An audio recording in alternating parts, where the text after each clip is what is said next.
a frozen wall. If you don't move, you freeze. Imagine a village where temperatures drop as low as minus 71.2 degrees Celsius. Here, spending just a few extra minutes outside can lead to frostbite, the loss of a limb, or even end of life. Is it frostbite? Oh, yeah. After staying outside for just over 15 minutes, my nose turned white. Ice crystals began forming inside the cells, and the tissue started to die. If I had stayed out 5 minutes longer, my nose would have suffered permanent tissue damage. When people breathed outdoors, it would sound like dry grass rustling behind them. That was the sound of warm breath turning into tiny ice crystals. I'm in the coldest inhabited place on Earth, at the coldest time of the year. This is Oymyakon. Just to stay alive, I'm wearing more than 20 layers of clothing, weighing nearly 14 kilos. Stepping outside from a warm 30 degrees Celsius home means facing a temperature drop of over 100 degrees. That's why I'm also wearing gloves, boots, pants, and a coat, all made from reindeer fur. And even that's not enough. And now, I'm about to show you what life is like when simply going outside becomes a battle for survival. Within seconds outside, ice crystals start forming on the eyelashes, and the skin starts to sting. The village feels like it's been abandoned. The cold burned my finger.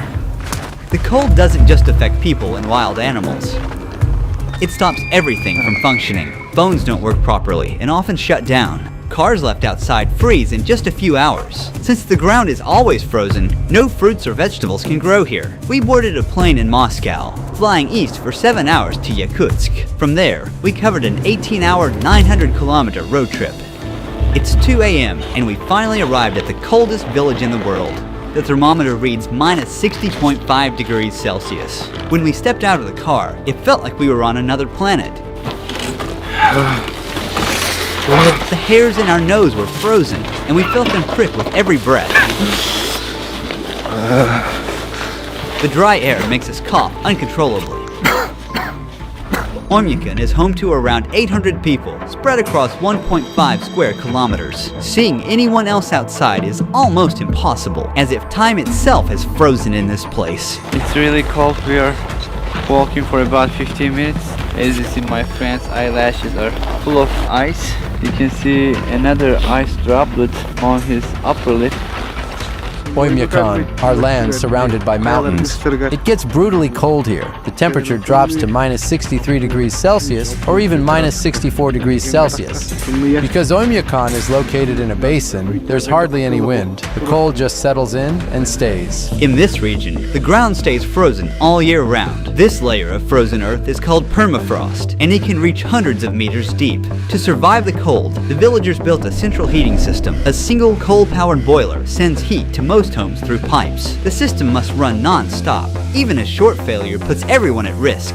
The interiors of the houses differ from traditional village homes. Heating pipes connected to the central boiler run through the rooms to keep the houses warm. To build on the frozen ground, thick wooden beams are first laid down to create a flat base. Then, the main logs go on top. A 30-centimeter thick subfloor is added, followed by insulation, and finally, the finishing floor.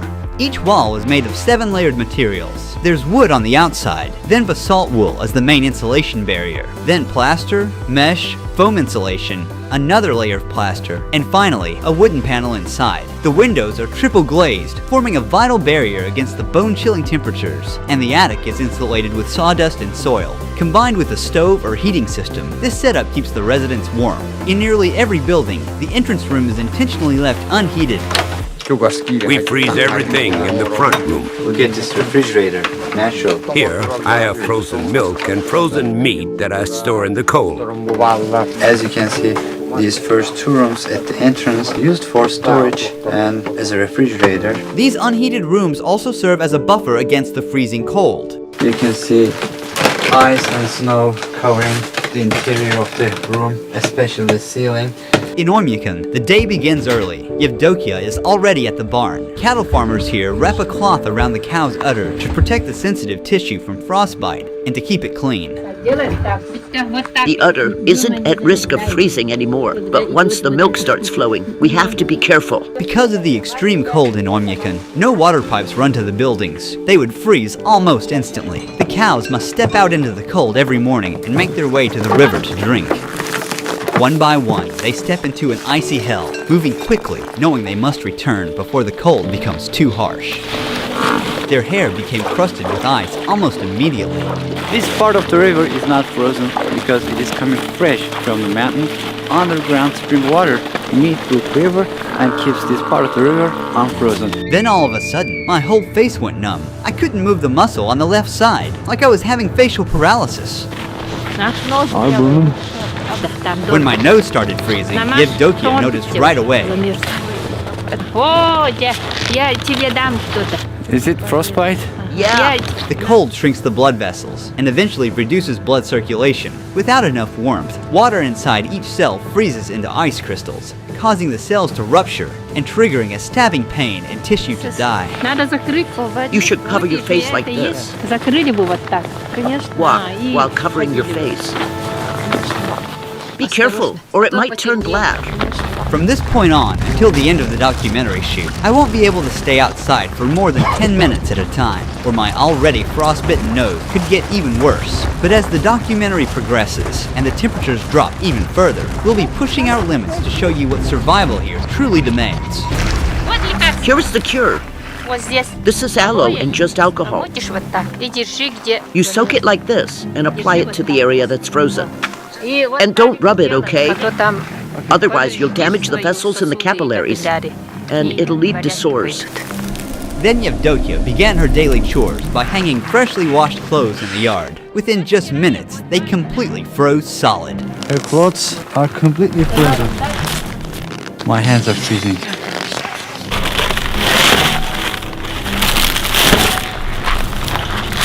After that, she headed into the barn to milk the cows. I keep Yakut cows because they produce really high-quality milk. The fat content can reach 7 to 8%. As you can see, there are some ice and snow covering the ceiling, but here is warm. The sides are also covered in snow. You can see some droplets from the ceiling. That is because of the humidity. The air is thick with the smell of hay, warm milk, and livestock. Now we are going to meet a horse master. We're about to see the wild Yakutian horses in their natural habitat. Mikhail, Ruhi. here are the Yakut horses. The conditions here are so harsh that only they have been able to adapt. What is the temperature today? It's somewhere around minus 50 degrees Celsius here. It's also hard to be outside for a long time. We have a system of fences in the open area. They mostly graze freely. These Yakutian horses don't need heated shelters, as they can endure minus 70 degrees Celsius outdoors day and night. Unlike regular horses, they are short. This also helps them to stay outside during winters, because short body means it can radiate heat to a smaller area. Their body looks very puffy, very rich in fat and round. This is because of their thick fur. And also their horseshoes are very tall, allowing them to stand on this freezing ground very long time. They're not captured. They're just being fed here. Their body means food. This is horse meat. They eat it here. As you can see, it got a lot of fat. This is one packet, a packet of a horse meat. This was ordered and it's going to be sold to a customer. This large pile of hay has been stored since summer. It's the main food supply for the horses during winter. Mikhail offered us a taste of his horse's meat and liver, which is only eaten raw and frozen in this region. Raw horse meat. It's full of vitamins and good stuff. Since we don't have fruit or vegetables here, we get our vitamins from meat. It tastes like ice. I can't feel the taste of it because it is frozen. This is the liver. In Oymyakon, daylight lasts only about 4.5 hours in January. It's 3 p.m. now. As darkness falls, we're calling it a day. Before cars, animals like horses, cattle, and of course reindeer were used for transportation. Reindeers are very important in this region, not just for transportation, but also for its meat, skin, and also milk. About half a kilometer beyond the village center, frozen forest of Oymyakon begins. In this village, most people herd animals for a living, but for those like Ivan, hunting becomes the main source of income. I am a man of the forest. These lands are my hunting grounds, and here is my tent, my home.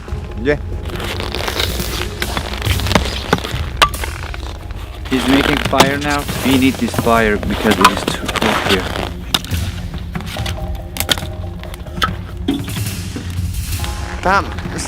We must walk on the path. The ice underneath is thin. We made our way to the frozen river to check the fishing net he had set the day before. Ivan warned our cameraman just in time. He was about to step onto a cracked patch of ice. One wrong step could cause him to fall into the water. Oh, hey! And get wet. In the winter, when it was just as cold, my dad was out riding his horse in the woods. He fell through the ice and started freezing right away. Realizing that there was no warm shelter nearby and no chance of rescue, he made the decision to shoot himself to avoid a slow, painful death. Oh, some more special ones. It's already frozen. Our gear was already struggling to work in this temperature, and now this frozen lens is useless and we'll have to give up on it. To get the net, he's removing the ice from the hole using a small shovel. The fish remained alive for only a few seconds after touching the freezing air. Water was warm, but now on the surface, this fish is shocked. It's completely frozen. To make it easier to cut, he's warming the frozen fish by rubbing it with his hands. He's carefully slicing it into thin pieces. Frozen and raw wild fish. When it's frozen, you feel like you're just eating an ice. You should eat with salt. Fish are loaded with vitamins in the winter. Inside the tent, it's warm, but as you see, the outer part is completely frozen. He's feeding the fire and sharing some of the fish to nature. O Spirit of nature, accept our gift. Bless us with a successful hunt and grace us with the abundance of your land. According to his shamanic belief, he must keep the spirit of the hunt satisfied, or next hunt, he might come up empty. We're heading into the wilderness. Ivan wants to hunt something big. Looks like something's been through here. There are footprints and little patches of urine left behind. Look, roe deer tracks. We're getting close. Because I stayed out in the cold for more than 10 minutes, I've started to feel numbness in my nose again. I have to be more careful. I don't feel my nostrils.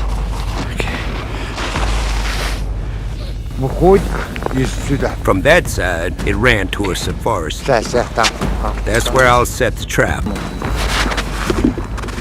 He hopes to catch a large animal. The hunter knows the animal follows the same path every day, so he's placing the trap along his daily route. He's covering the trap with snow. He's using a dog's tail to remove the traces smoothly. We'll return to this spot later to see what he catches. But first, Ivan wants to check the trap he set yesterday. He scans the snowy landscape carefully. Everything here is like a book to me. When the snow falls, I track how many animals there are by their footprints. I already know how many animals live in this area.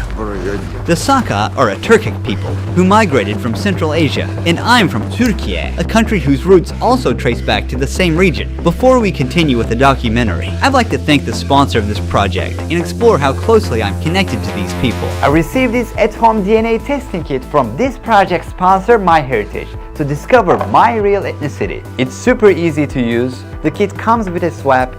All I have to do is rub it inside my cheek for about a minute, then I'm placing it in a vial, snapping it at the black line, I'm packing everything up and sending it to return address. In about 4 weeks, my results will be ready online and I can't wait to learn my roots. Finally, the day has come. I got an email from MyHeritage. Let's see what my DNA says. To be perfectly honest with you, I have no idea what to expect. 47.3% Greek and Albanian. It's almost half. I always knew that my grandma was from Albania, and now I have no doubt. Then there is 40.5% Turkish and 4.7% South Italy. My roots stretch all the way to Central Asia, it is 3.4%. This is where Turkic people originally come from. Then there are more slices of other ethnicities. MyHeritage can even pinpoint the exact locations my Turkish ancestors came from. When I click here, I can see my DNA matches. Here is someone who shares 4% of my DNA. I don't recognize this person, but he is listed as my parents' first cousin. I also have second and third cousins here. Actually, more than 1,600 DNA relatives. Finding out all this was so amazing. Huge thanks to MyHeritage for sponsoring this video. If you want to discover your own ethnicity, make sure to click the link in the description box or scan the QR code. Use the code RUHI29 to get your DNA kit for just $29, euros or pounds. That's a huge 67% discount, the lowest price ever offered. The DNA kits can be shipped worldwide except Turkey, Brazil and France. However, everyone can still build and track their own family tree using MyHeritage's family tree feature, which comes with a 14-day free trial. MyHeritage matches your family tree with 34 billion records and millions of family trees to find new discoveries for you. Let's get back to the video now. There it is, lying on the snow. A solid catch. You got a hare. A very big one. Quite enough for all of us to eat. It wasn't the trap that killed it. The freezing cold did as he lay there, stuck and helpless. So, the nature has no joke here. This trap is smaller than the one we set today. I'm curious to see what the next catch will be. But for now, there will be meat on the fire tonight. In Oymyakon, there are a lot of hares. During the war, it was actually because of hunting hares that our people survived. Tamara cooked the hare and prepared a dinner table at her house. It doesn't have any fat in it. It's a very lean meat. Some of the upcoming scenes were among the hardest to capture. Thanks to the help of the Ulengovs, the leading YouTube channel on rural Russia, we were able to make it happen. At the first light of morning, we come across something unexpected near the house. A giant snake sculpture. It's entirely made of cow waste, weighing more than 360 kilograms. It was built by a local farmer. The region's sub-zero climate also makes plumbing systems inoperable. If water pipes were installed, the water inside would freeze almost instantly. Instead, residents meet their needs, such as washing their hands from water they had previously stored in tanks. Our sink is old. There's a bucket underneath to catch the water. When it fills up, we just take it outside and dump it. Once again, the absence of plumbing infrastructure means that houses have no indoor showers or toilets. Instead, these essential facilities are built in the gardens, inside unheated cabins. The lack of a sewage system means that human waste remains where it is accumulated. Since waste freezes instantly upon exposure to the air, it often accumulates into frozen columns, sometimes reaching up to 1 or 2 meters in height before eventually being broken down. When someone has to use the bathroom, they need to put on a lot of clothes, and they must be fast to not get frozen. Using these toilets is never a pleasant experience, but this one is different. It's heated, but the problem with it, it cannot be ventilated as the cold disrupts the heating system. This type of toilet is still preferred to be protected from the cold, despite the unpleasant odor that accumulates inside. To bathe, cook, wash dishes, or simply drink, clean water is essential, but getting it is a whole other process that takes a lot of effort. People here collect blocks of river ice and melt them to get fresh water for daily use. Right now you're looking at a vast white blanket of snow, but under, there's a frozen river, the only source of water. He's using a chisel to cut into the thick ice. You have to work quickly if it's cold. Otherwise you'll freeze. As we carve out solid blocks one after another, we lift them and place them onto the sled.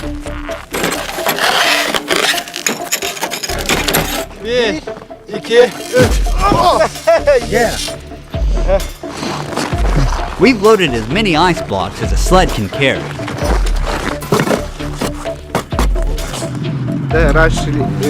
Our ancestors used to transport ice with oxen. Nikolai, how long these are gonna last? I have a big family. It'll last us 2, maybe 3 weeks. These huge blocks are kept either in the cold room inside the house or just outside in the backyard. They put them in a barrel and let them melt, and then they drink it. The ice blocks we collected together will not only be used in his own home, but also shared with neighbors so they can use the clean water to bathe.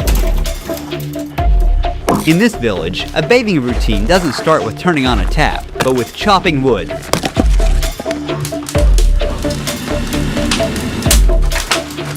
The boy is grabbing a large chunk of ice given by Nikolai, and he's bringing it inside. Our grandparents take baths for 2 hours. We usually stay for about an hour and a half. How long does it take for you to complete your bath? The whole process takes around 4 or 5 hours. We bathe once a week on Saturday or Sunday. The next step is to turn frozen shampoo into liquid near the stove. They're rinsing themselves using a ladle. When they finish, they're dressing quickly as they'll step outside from 60 degrees Celsius to minus 54 degrees Celsius, a difference of 114 degrees Celsius. After their weekly bath ritual ends, the next morning begins early. It's 7:30 a.m. and children are waking up to a freezing cold morning, still pitch black outside. Thanks to this simple indoor tank, the kids can wash their faces and brush their teeth in the warmth of the house. But for other needs, the kids still have to use the outdoor toilet. Jana helps her daughters get dressed for school. The children wear many layers of clothing for their commute. Before they leave, Jana wraps a wool shawl tightly around their faces, covering their mouths and noses to protect them from the biting cold. Now, they're ready to go outside. The walk to school is about half a kilometer. Every winter morning, Nikolai walks his daughters. The school remains open in Oymyakon unless temperatures drop below bone-chilling minus 55 degrees Celsius. Below that point, it's too dangerous to go outside. Today, the thermometer reads minus 51 degrees Celsius. As the kids arrive at school, daily life for people like Yvonne is focused on survival and hunting. Ivan has got a lot of animals here.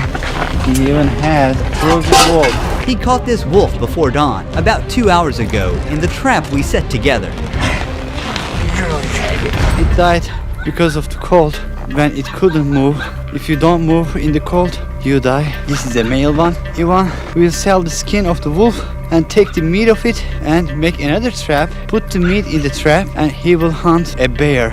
He's showing us his hunting collection. These are the pelts of the foxes he tracked throughout the winter. This one is a fully grown bear. These bears were killed because they kept attacking my livestock. Every year they come onto my land, and each time there are more of them. The cold in Oymyakon is so extreme, even the most durable vehicles would fail without proper preparation. If a vehicle is left outside for even a few hours without the engine running, it completely freezes and won't start again without a full defrosting process. How are you planning to unfreeze your car? We'll use a jet heater. We're not sure if it'll start. Every part is frozen solid. Metal, fuel, oil, even the battery. They start by brushing off the heavy snow that's built up on the car. The tire has turned solid like a rock. It was minus 56 degrees Celsius outside. The tire's gone flat, not because of a leak, but because cold temperatures cause the air molecules inside to shrink. They are going to install this to heat the vehicle. We try to close it tightly so that the warm air does not escape out, but stays inside.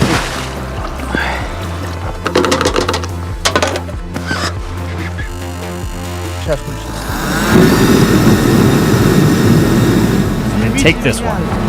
It's too cold outside. Because of this, everything needs to be kept warm. Since the car is diesel, the diesel fuel in the tank completely froze.